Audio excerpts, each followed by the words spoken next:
My sibling had an affair with my partner a long time back, and during my marriage ceremony she insisted on being included, while my mother warned she'd skip it if I refused, so I instructed both to remain away. When Sebastian asked for my hand in marriage, it seemed like my existence had at last achieved stability. We'd shared 5 years together, and he embodied all I'd desired in a partner. Helpful, kind, tolerant, and witty. Our bond appeared as a fresh start for me following some tough periods involving relatives and reliability problems. Thus, as we started arranging our nuptials, I aimed to ensure it became an occasion filled with joy, affection, and above all, tranquility. I had no clue that my mom held different plans. I come from a complicated household. It's not chaotic in the obvious yelling matches during holidays way, but rather in how we sweep matters aside. My mom is someone who loathes disputes so intensely that she winds up sparking them by trying to compel harmony among all. She'll use shame, tears, and cunning to maintain calm. And it all began due to my elder sister, Clara. Clara and I shared a tight connection in our youth, but that shifted in my 3rd year at university. I was seeing Marco. He was my initial serious romance, the sort I pictured building a future with. We were a couple for 4 years and even thought about tying the knot after my degree. I was youthful and innocent, and I fully believed in him. That faith crumbled when I learned Clara had been intimate with him secretly. For what duration, I'm unsure, but it wasn't a single slip-up, it was a complete romance. The toughest part wasn't the disloyalty alone, it was Clara's response when I confronted her. She didn't deny it, she didn't express regret. She just shrugged and remarked something along the lines of, "Well, if he strayed from you, perhaps you didn't satisfy him." Those phrases haunt me forever. I removed her from my world that very day, and we've avoided communication since. Naturally, Marco and I parted ways, but the harm Clara inflicted on my confidence and worth endured far longer. My mother, however, viewed it otherwise. She behaved as though Clara and I had quarreled over a loaned outfit. "Guys, she'd comment. Siblings shouldn't harbor resentments." I tried to convey the depth of my pain, but she brushed it off, insisting I was exaggerating and that kin endure eternally. I soon grasped she'd never acknowledge my perspective, so I ceased discussing it. I focused on building my independent existence apart from Clara. Jumping ahead to today. Sebastian and I were preparing our ceremony, and I was thrilled to mark this achievement with those who genuinely supported us. We kept the attendees limited, around 75 people, and I had zero intention of including Clara. She wasn't involved in my routine, and I refused to allow her to spoil this special event for me. Yet once my mother heard of the proposal, she began pushing. "Will you ask Clara?" She questioned, as though it was expected. When I said no, her reply was immediate. She inhaled sharply, stared at me like I'd announced the end of a holiday, and declared, "You can't exclude her." "She's your kin." I sought to rationally outline my motives, but she ignored them. She launched into the usual shaming, posing queries like, "How will this reflect on our kin? And do you wish to stir more trouble by omitting her?" The hypocrisy in that final comment struck me. I confirmed I wouldn't alter my stance, but she persisted. In the following 3 weeks, the communications poured in relentlessly. She even enlisted some aunts and kin to sway me. They dispatch indirect jabs via messages like, "It would delight Grandma to witness the entire clan united," or "You won't want remorse down the road." The breaking point arrived when Mom vowed not to show up at the event unless Clara was added. She framed it as avoiding favoritism, but clearly she aimed to control me. It pained me deeply. I cherish my mother, despite her frustrating habits, and the idea of her missing it shattered me, but I couldn't permit her to bully me into an action that would mar my celebration. Sebastian backed me fully during it all. He stated it was my call, and if my mother rejected my limits, that was on her, not me. I decided to handle matters myself. I informed Mom I'd ponder adding Clara to ease her temporarily. But rather than inviting Clara, I dispatched her a message. I detailed everything as openly and truthfully as possible. I described how her deceit had devastated me and damaged my ability to rely on people. I noted that my marriage day centered on honoring love, faith, and delight, and her presence would merely revive painful recollections. I also stressed this wasn't about resentment. It was about guarding my calm. I conveyed I held no hatred toward her, but I lacked closeness with her, and faking it for show was pointless. Clara reacted poorly. She fired off furious texts, labeling me as spiteful and childish. She charged me with compelling the kin to pick factions and letting a past error wreck our bond. Mom naturally sided with Clara. She phoned me in tears, saying Clara was distressed and that I was tearing the kin apart. She even uttered something like what sort of individual bars their own sibling from their nuptials. By then, I was drained emotionally. I told Mom I wouldn't argue further and my choice stood firm. She disliked that and kept trying to shame me, but I quit responding. It wasn't worth the tension. The ceremony day came, and it was wonderful. Clara stayed away, and though Mom was distant most of the time, I didn't allow it to spoil things. I was encircled by those who cared and uplifted me, and for the first time in ages, I felt at ease. Sebastian and I enjoyed it immensely, and reflecting now, I'd change nothing. With the event over, the fallout has started. Clara has been sharing indirect, snide comments online about kin disloyalty and how certain folks never heal. Mom keeps messaging me lengthy notes about her letdown in me and how she's never witnessed Clara so miserable. A few kin have even reached out saying they think I erred. Part of me senses guilt, but another believes I chose wisely for my well-being. After Clara's deeds, I devoted years to rebuilding my self-worth and faith, and I wouldn't permit her to tarnish one of life's key moments. But now I ponder endlessly, was I mistaken? Should I have included her to dodge the conflict? Is it self-centered to value my emotions even if it distresses my kin? Update 1. It's been 5 days since I shared and the feedback has stunned me. Thanks for reviewing my tale and offering insights. I've perused each comment and it's been hugely revealing. Some of you recounted comparable experiences, which eased my isolation. For those deeming me overly strict, I get your viewpoint. It's intricate and I appreciate your views. Post-ceremony, matters have cooled somewhat and I truly feel pulled in opposing directions. My mother hasn't eased up. If anything, she's amplified her discontent. I got a detailed email from her 3 days back and it was thorough. She expressed she's still shattered by it all and repeatedly noted how I've split the kin. The message overflowed with phrases like, "I barely know you now, and this isn't the child I nurtured." She also revisited Clara's emotions, stressing how deeply I've injured her, and how Clara is apparently heartbroken that I severed ties. The emails vibe mixed shaming with sentimental coercion. She repeatedly mentioned losing rest over it, and getting inquiries from far-off kin worried about my behavior. Frankly, it seemed like she was portraying me as a villain intent on damaging Clara and the kin. Nothing could be farther from reality. After reading, I sat gazing at my screen briefly, uncertain how to reply.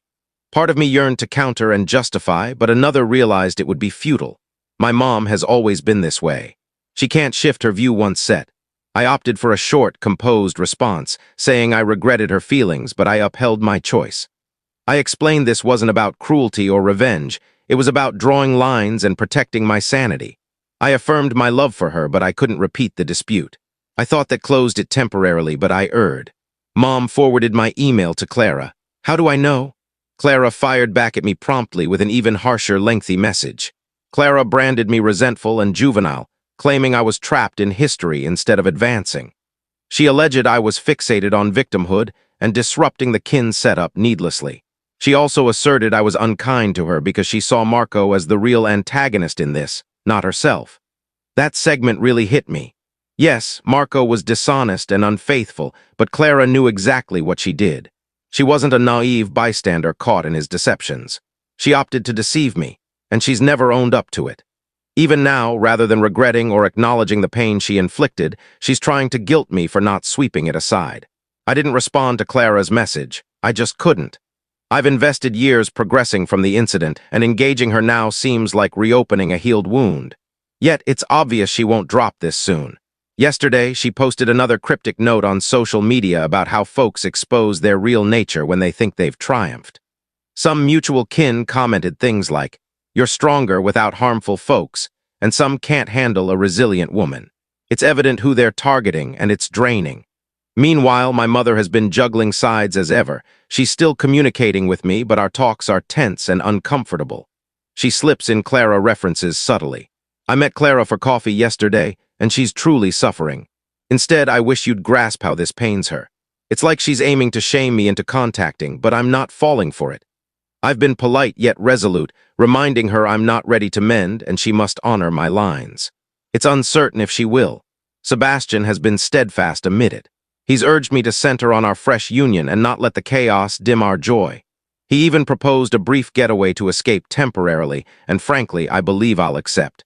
A short respite from the kin madness could be exactly what I require now.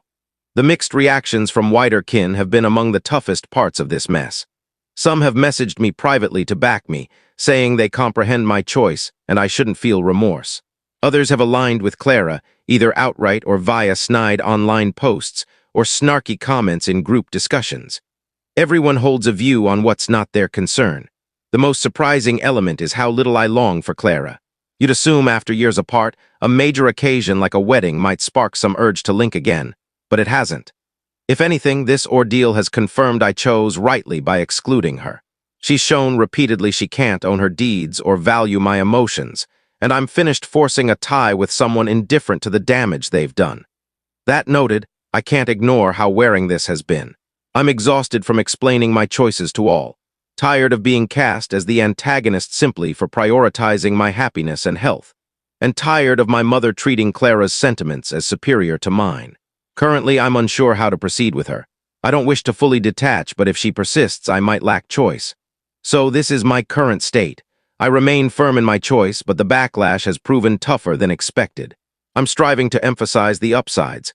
My union, my loyal companions, and the existence Sebastian and I are forging. But the kin turmoil lingers as a dark shadow overall. Update 2. It's been a turbulent period since my last entry. I hoped matters would settle after several days, but they've ramped up unexpectedly. Truly, it feels like I'm starring in a drama series I never auditioned for. Right now, I'm just working to preserve my composure while handling the disorder. First, Clara sent an unanticipated parcel. I wasn't prepared, so spotting her name on the sender made my heart sink. Briefly, I pondered ignoring it, but intrigue prevailed. Within was a handwritten note and a tiny picture collection. The note spanned multiple pages, and surprisingly, it wasn't hostile. Instead, it blended remorse with excuses. She opened by voicing sorrow for our fallout and the suffering she'd imposed on me. Then she shared her perspective, stating she was in a dark phase during the liaison and didn't grasp the outcomes fully. She described feeling overshadowed by me in childhood and how Marco provided the note as she craved. It almost seemed she wanted my sympathy. The note closed with her hope we could leave history behind and begin anew. The picture book was odder still. It brimmed with shots of us from youth, vacations, celebrations, and random moments. Some evoked smiles, but most stirred sorrow. Clara appeared to aim at recalling our former closeness, but it merely highlighted our distance. I'm unsure if it was a peace offering or more cunning, but it stirred mixed feelings. I shared the note with Sebastian, and he approached it warily. He noted that while recognizing Clara's emotions matters, I owe her zilch, particularly if unprepared to mend. He advised pausing to reflect before replying, which was sound. The note and book are now tucked in a cabinet. I'm undecided on handling them yet. As I mulled Clara's delivery, an unforeseen twist occurred. My mother opted to heighten her efforts dramatically. She arranged a kin gathering. Wish I were joking. She texted a group including me, Clara, and some kin, proposing we convene at her residence to discuss maturely. I was stumped on replying. The idea of being in a space with Clara and folks already biased felt like a trap. When I informed my mother I couldn't attend, she was crushed. She called immediately, weeping and imploring reconsideration. She repeated lines like, "We're kin, and kin don't abandon one another." I tried explaining anew that I wasn't set for such talk and pushing it would worsen things, but she tuned out. She claimed she acted for my good and I should see stubbornness. Ultimately, I skipped it. I passed the day with Sebastian, seeking distraction, but the repercussions of missing were harsh. Mom phoned post-event to voice her dismay in me. She mentioned all others, Clara included, attended, and my no-show confirmed I split the kin. She labeled me egocentric and resistant to progress, then disconnected before my retort. If that wasn't dire, texts from attending kin followed. A cousin messaged, "You ought to have come." It helped Clara heal. An aunt sent a verbose note on my obstinacy and harshness for denying Clara a face-to-face regret. Clara supposedly wept at the meet, expressing how she yearned for me and aimed to fix it. Some kin now treat her as the injured party, while I'm the insensitive one for barring her return. I can't convey the frustration. It's as if my emotions or ordeals matter not. They're obsessed with a perfect kin harmony image, ready to ignore any betrayal, regardless of gravity. I've been labeled the foe for defending myself, and it's depleting. Now I sense total disconnection from my mother. She's shifted from upset to utterly distant. She rarely engages me. And when she does, it's brief and subtly aggressive. She even canceled a planned meal last week, citing illness, but I know anger fueled it. It stings, but I remind myself her actions stem from her flaws, not mine. The sole positive amid this is backing from select pals, Sebastian chief among them. A close buddy visited recently with drinks and snacks, and we chatted for hours. She affirmed that boundaries aren't odd or wrong and valuing mental health is fine. It was precisely what I required. Still, guilt lingers. Part of me questions if I'm too rigid or if I should mend for Mom's benefit. But then I recall the work I've done healing over time, and how reintroducing Clara Sand's true remorse and ownership would regress me. And truthfully, I doubt her capacity for it. So here I stand, amid a storm I didn't spark. My resolve holds, but the strain persists. My mother is aloof, Clara acts victimized, and kin back her. It seems I'm always justifying my quest for calm over chaos, and it's wearying. I keep doubting my path, but inwardly I know it's correct. Now I'm pondering next steps. Should I reply to Clara and restate my view, or would that invite more cunning? And Mom, can I preserve our tie without yielding boundaries? Is it hopeless now? I'm striving to center on my fresh existence with Sebastian, but the kin weight is hard to overlook. Thanks for following this. Having a spot to vent and gain feedback aids more than you know. Update 3. Nearly a week has passed since the frenzy, and I finally feel able to relax. Much transpired, and though I'm not thrilled by the mess, I'm pleased it's concluded. This is likely my final entry, as I've reached a firm resolution. I've selected tranquility, and I'm not reconsidering. After the kin gathering and Clara's note, I aim to stay detached. I prioritized tasks, quality time with Sebastian, and minimized phone checks. But predictably, the turmoil endured despite my avoidance. My mother persisted with calls and messages, demanding I listen to Clara. She suggested a tinier session with us three, thinking the big one overwhelmed me. I declined once more, courteously but staunchly, and figured that ended it. Alert. No. Last weekend, Sebastian and I hosted a simple meal for close pals. It was meant as a relaxed, fun evening with good eats, nice folks, and zero hassle. All proceeded smoothly until a social alert pinged my device. I rarely check during meals, but instinct urged me, and I'm thankful. Clara had uploaded another entry, her most pointed so far.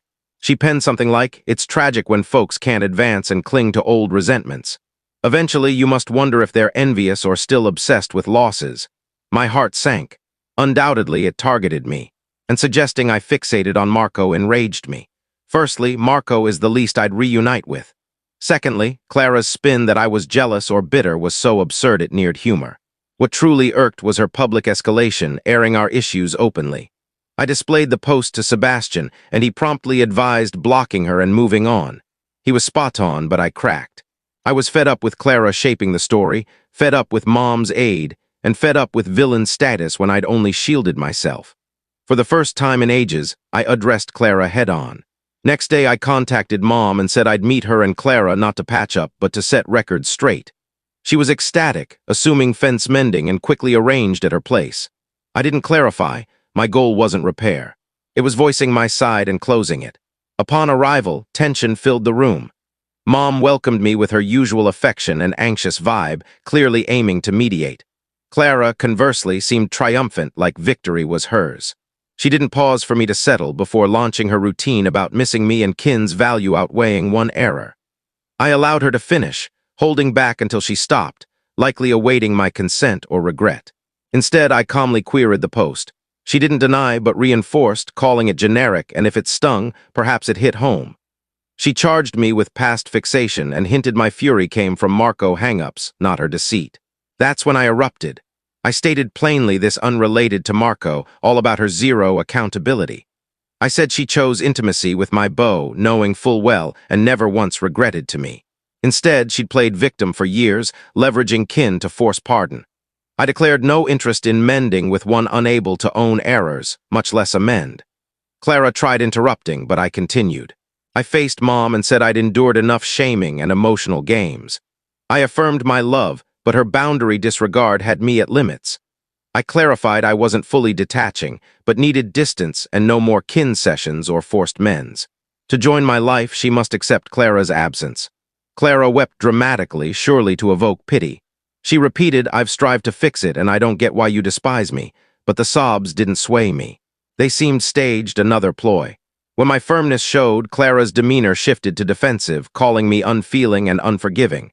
She snarked about how nice perfection must feel. Then I just chuckled, not warmly. The sort when arguing's pointless with denial.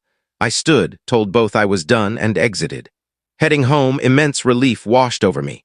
For years, I'd borne this burden, questioning my rightness and if I owed Clara or Mom more. But then I knew I didn't. I'd explained, set lines, and advanced, but they couldn't reciprocate, not my issue. Since I've blocked Clara everywhere and told Mom I'll skip kin events ahead. Unsure if she'll honor, but I'll enforce if needed. Sebastian's been unwavering, affirming my peace defense right, and I'm no villain for fleeing toxicity. Ironically, anger's gone. Relief remains. For the first time in years, I feel liberated to focus on my path sans constant kin strife looming. I have a wonderful spouse, backing pals, and bright prospects. Releasing Clara and unrespectful kin feels like dropping a long-held load. Deep thanks to all tracking this and advising.